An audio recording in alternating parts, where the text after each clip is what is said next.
중국의 힘이 예상보다 빨리 커지면서 미국이 바짝 긴장하는 모습, 뭐 어제 오늘의 일은 아니고 그러다 보니까 두 나라 사이 불협 화음이 점점 더 거세지는 것 같습니다.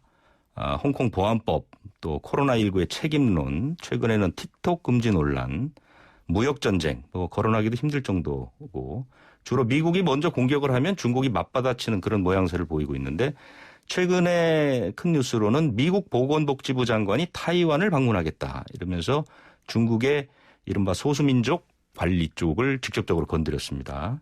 그리고 다음 주는 또 미중 고위급 회담도 예정돼 있죠. 역시 성공적으로 이루어질 것인가에 대한 의문도 많아지고 있는데요. 이런 이야기들을 좀 종합적으로 나눠보겠습니다. 중국 베이징 현재 계신 그 전문가인데요. 중국 정법대 문희련 교수를 전화로 연결했습니다. 안녕하십니까? 네, 안녕하십니까? 네네. 제가 쭉 말씀을 드리고 오늘 이제 처음으로 다룰 문제는 그 미국 보건복지부 장관의 타이완 방문인데 중국이 왜 타이완을 그렇게 신경 쓰는가? 이 부분이 제일 먼저 궁금하거든요. 그부터 설명을 좀 해주시겠습니까? 중국의 입장에서는 대만 문제라는 것은 사실상 양안 통일 문제와 직결되어 있는 문제입니다. 네네. 그래서 중국 스스로가 통일에 관한 하는 어떠한 대가를 치르더라도 우리는 그 원칙을 접을 수 없다고 하는 게 핵심 이유로 분류를 해놓고 있는 가장 그 근본적인 사안입니다. 네네. 그래서 이 대만 문제에 대해서 중국이 부여하고 있는 그 중요성이라는 것은 아마 첫 번째, 두 번째 정도 아니겠는가 하는 네. 그런 평가들이 나오고 있습니다. 네. 그렇기 때문에 아마 미국은 그것을 직접적으로 건드리는 방법을 쓰는 것 같고 그러면 중국 쪽의 이제 언론이나 정부 반응은 상당히 격렬할 수가 있거든요. 반응을 좀 소개해 주시겠어요? 그렇습니다. 지금 중국 정부나 언론의 반응은 강경 일변도인데요. 그 내용을 여러 가지 수사가 많지만 내용을 들여다보면 두 가지입니다. 하나는 미국의 장관이 대만을 공식 방문하는 것은 하나의 중국 원칙을 무너뜨리려는 것이자 미중 수교 때 양국 간에 이루었던 합의를 위반하는 것이다 라는 점이고요. 네. 또 하나는 만일 이를 중단하지 않으면 중국은 어떠한 대가를 치러서라도 국가의 이익을 반드시 수호하겠다. 그런 점에서 대만 해협에서 군사적 행동도 불사하겠다 하는 그런 내용입니다. 네네. 특히 이제 중국 언론들의 논조가 매우 강한데요. 그러니까 중국 언론들은 이제 미중 간 관계가 유지되려면 하나의 중국 원칙은 반드시 지켜져야 한다라고 주장을 하고 있고요. 네. 만일 이 선을 넘게 되면 양국 관계가 더 이상 가능하지도 않을 뿐 아니라 군사적 충돌은 불가피하다. 그래서 네. 전쟁 불사론까지 지금 강조를 하고 있는 그런 상황입니다. 강도가 거의 말로서는 폭탄 수준의 이제 얘기들이 나오는 것이군요. 그렇습니다. 네. 네. 그 타이완도 최근에 차이잉원 총통이 재선하면서 사실은 이제 대중 강경론이 우세한 편이고 만약에 미국의 이제 복지부 장관이 타이완을 방문하게 되면은 중국의 코로나19 책임론 얘기도 나올 수도 있고 하여간 중국에 대한 비난을 상당히 쏟아낼 가능성이 있지 않겠습니까? 맞습니다. 지금 그 미국이 최근 그 세계보건기구 즉 WHO를 탈퇴하지 않았습니까? 네네. 그 이유가 바로 이제 WHO가 중국에 지나치게 편향돼 있다는 점이었잖아요. 네네. 그러면서 이번 그 팬데믹 사태는 중국이 초창기 발병 사실을 은폐하고 늦장 보고를 했기 때문에 발생한 것이다라고 주장을 하고 있는 건데요. 네. 바로 이 두 가지 점에서 미국과 대만의 입장이 일치합니다. 대만은 이제 중국의 반대 때문에 WHO의 옵저버 자격도 못 가지고 있는 그런 상황이고요. 그렇죠. 또 이번 이제 코로나 사태 초창기에 그 WHO 측에다가 이 중국에서 대응하는 게 문제가 있다. 이른바 중국 책임론 여러 차례 제기한 적도 있기 때문에 네. 그 중국 측 입장에서 본다 그러면 미국과 대만이 손을 잡고 중국 책임론을 제기하면서 WHO의 그 중국 편향성을 비난한다 그러면 굉장히 신경 쓸 수밖에 없는 그런 상황이 오는 거죠. 네. 타이완에게 선물을 줄 수도 있지 않습니까? 어제 저희가 전해드린 소식을 보면 그 타이완의 WHO 가입도 미국 쪽에서 어느 정도 추진을 해주겠다 이런 얘기도 나오던데요.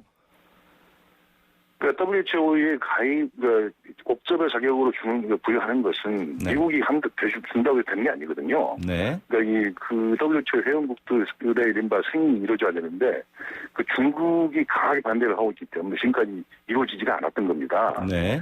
그래서 그게 과연 이제 그 중국이 반대도 불구하고 미국이 그걸 돌파할 수 있는지.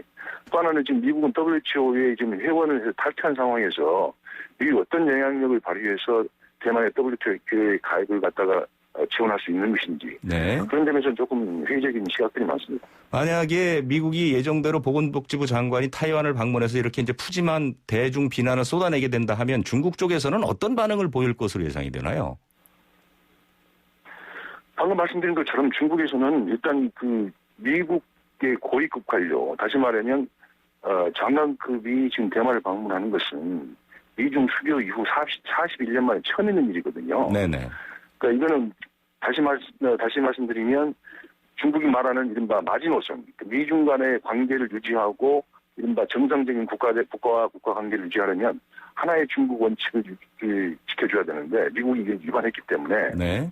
중국 입장에서는 도저히 묵과할 수 없다 이런 원칙론적으로 접근합니다. 네. 그래서 미국과의 모든 관계가 대결 구도로 가든 아니면 최악의 경우 파탄으로 가든 그건 우리가 다 감수할 준비가 돼 있고 네. 최악의 경우에는 대만 해외에서 군사적 충돌까지 우리가 불사하겠다. 이런 지금 강력한 분위기거든요. 기왕에도 지금 남중국해 쪽에서는 그 미국과 중국 사이에 뭐 사실 뭐 힘의 대결 뭐 이런 얘기들이 여러 차례 나왔는데 실제로 그렇다고 해서 그게 군사적 충돌로 갈 가능성이 있을까요? 그럴 가능성이 굉장히 많다고 지금 양국 모두에서 그런 우려가 나오고 있는 겁니다. 네. 그러니까 예를 들자면 지금 이전에 그 미소의 냉전 시대에는 그 냉전의 중심 지역이 유럽이었다는 거거든요. 네. 그 유럽은 워낙 많은 사람들 인구가 살고 있었기 때문에 미소가 냉전에서 열정으로 갈 수가 없었지만 지금 남중국해라고 하는 것은 사람이 살지 않는 곳이고 서로 그 양국 간의 군사적 충돌이 일어나더라도 인명피해가 굉장히 최소화되는 곳이기 때문에 네. 양국 간에 의도했든 우발적이든 간에 무력 충돌이 일어날 가능성이 굉장히 많다고 지금 보고 있는 거고요. 네. 그래서 어제 이제 우리 한 가지 주의할 것은 어제 이제 그 미중 양국 국방장관이 전화로 회담을 했습니다. 네. 통화를 했는데요. 지금 그 양국 간의 분위기를 보면 굉장히 이례적인 그런 거거든요. 네. 그럴 만큼 양국 모두 좀 군사적 충돌이 발생할까봐 걱정을 하고 있다는 걸 반증으로 보이는 거고요. 네. 이 두 장관의 그 통화 내용도 아주 극명하게 갈립니다. 일단 그 양국 간의 그 군사적 충돌이 벌어지지 말아야 된다는 데는 다들 공감을 하면서도, 네. 그 해결 방식의 문제에서는 전혀 다른 접근을 하고 있거든요. 네. 그러니까 미국은 일단 양국 군부가 시급하게 대화와 협상을 하자. 그래서 어떻게든 이 우발적으로 충돌하는 걸 막자 하는 그 막는 예방 쪽에 방점을 찍고 있다 그런다면 네.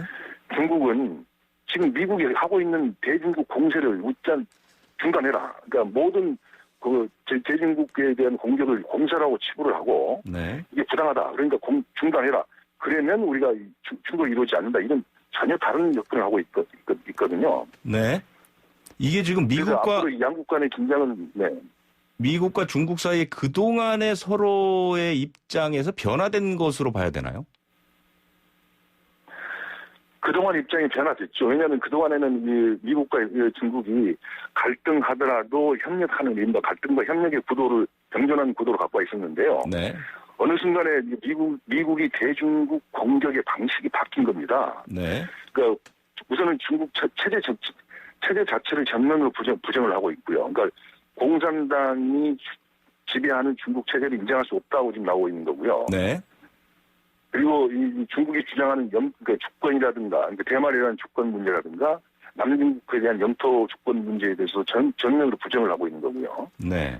그리고 이제 화웨이를 넘어서 이른바 중국을 포위하는, 그러니까 정치적으로는 디탱이라고 그래서 데모크라시 스탱이라고 그러죠. 민주연맹이라고 얘기하는 거고. 네.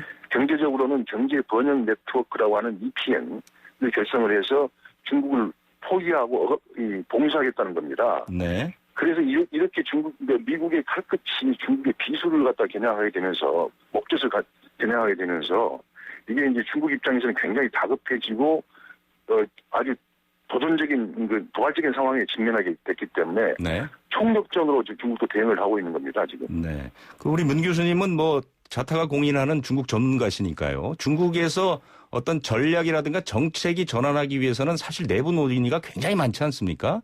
최근에 그런 움직임 같은 게 감지된 게 있나요? 지금 이제 그 방금 말씀하신 것, 지적하신 것처럼 지금 중국의 이제 베이다허라고 네. 하고 하는 곳에서 여름 휴가가 열리고 있지 않습니까? 그렇습니다. 그러니까 이제 중국의 현직 최고의 지도부와 원로들이 모여서 이제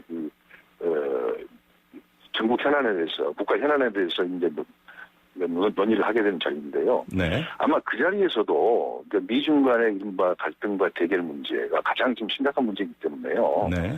이 문제에 대해서 이야기를 하게 될 게 분명하고요.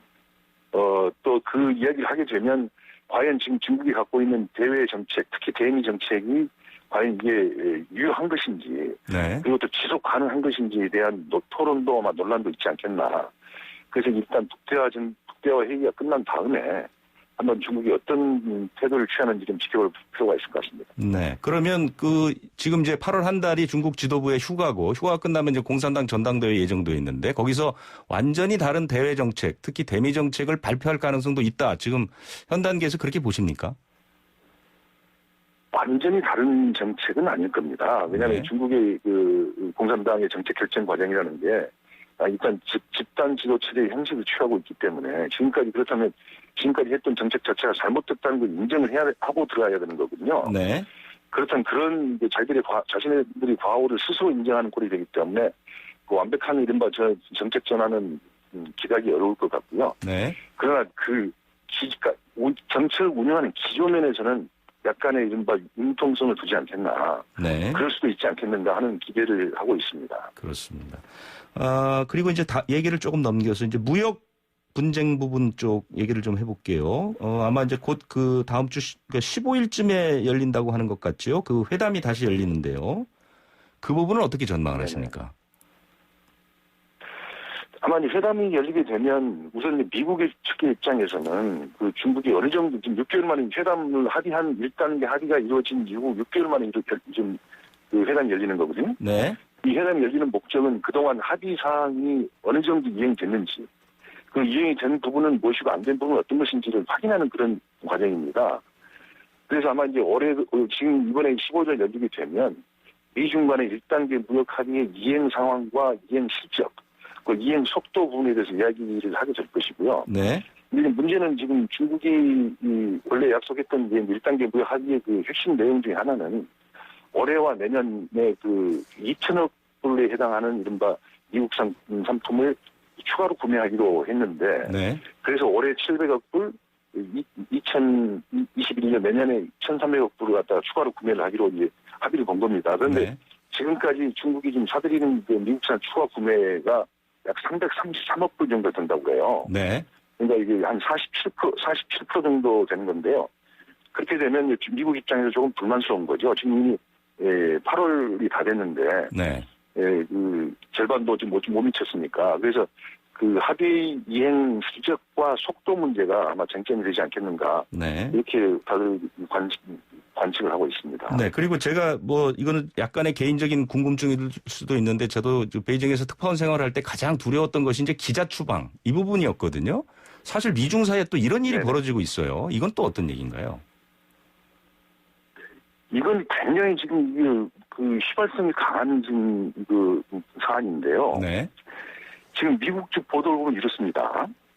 그러니까 중국 기자 신분으로 미국 비자를 신청한 인원이 약 4,000명가량 된다고 그래요. 네. 근데 그 실제로 기자 신분으로 기자로 활동하는 사람은 약 1,000명 정도 되는 수준이라고 한다는 겁니다. 그렇다면 나머지 사람들은 도대체 뭘 하는 사람들이냐 하는 의문이 자연스럽게 제기될 수밖에 없지 않습니까? 네네. 이 사람들 대부분이 그러니까 중국 공산당 고위직의 가족이거나 아니면 친인척들이 기자라는 타이틀을 갖고 미국 비자를 계속 받고 있다는 겁니다. 네. 근데 이 기자 비자는 기자 신분을 유지하는 한 미국에서 계속의 출루가 가능하기 때문에 네. 사실상 그 그린카드와 같은 효력을 낸다는 거거든요. 네. 그래서 지금 미국이 그걸 막기 위해서 검토하고 있는 방안은 중국 기자들에게 주는 비자 기한을 3개월로 단축을 하고 3개월이요? 3개월이 지나면 3개월로 단축을 하고 개별 심사를 통해서 체류 기간을 연장해 줄지 말지를 결정한다는 거거든요. 네. 이렇게 되면 기자가 아니면서 비자로 미국에 체류와 있는 사람들이 미국 체류가 앞으로 불가능해진다는 얘기가 나오는 거고요. 네. 이와 관련해서요. 미국이 얼마 전에 지금 중국 공산당 당원 9,200만 명하고 그 가족 그리고 그 친척들에게 미국 비자를 발급하지 않는 방안을 함께 검토를 했었거든요. 그렇죠. 근데 아직 그게 채택은 안 됐지만 네. 그러면서 이제 시진핑 주석을 그동안 불러왔던 주석이란 말 그 호칭 대신에 공산당 총석이라고 부르고 네. 중국 정부를 중국 공산당이라고 좀 바꿔 부르고 있는데요. 네. 이걸 들여다보면 총석이나 이른바 공산당은 중국 인민들로부터 직접 선출되지 않는 지도자 또는 정권이라는 뉘앙스를 강하게 풍기잖아요. 네. 그래서 중국 측에서는 이게 중국 인민들과 중국 공산당 정권의 틈을 보여주려는 일종의 분열 작전 아닌가라는 네. 게 중국 측에서 의심을 하는 건데 네. 이번에 그 기자 추방 조치도 중국 공산당 고위 간부들의 가족이나 이른바 친척들을 추방하기 위한 그런 조치의 연장선상에서 이해하고 있는 것으로 보입니다. 네. 그래서 중국의 지금 외교부라든가 언론들이 만약 그런 조치가 취진다면 중국도 강력하게 대응할 것이다라고 지금 경고를 보내고 있는데요. 네. 한동안 만약 이게 이루어진다면 이 이슈가 한동안 국제적인 핫 이슈로 떠오르지 않을까 저는 그렇게 생각이 듭니다. 네, 알겠습니다. 여러 가지 이야기가 있는데요. 다음 기회를 또 한번 보도록 하겠습니다. 오늘 말씀 고맙습니다. 네, 감사합니다. 네, 지금까지 중국 정법대 문일원 교수였고요. 1부는 여기서 마치겠습니다. 잠시 후에 2부로 돌아오겠습니다.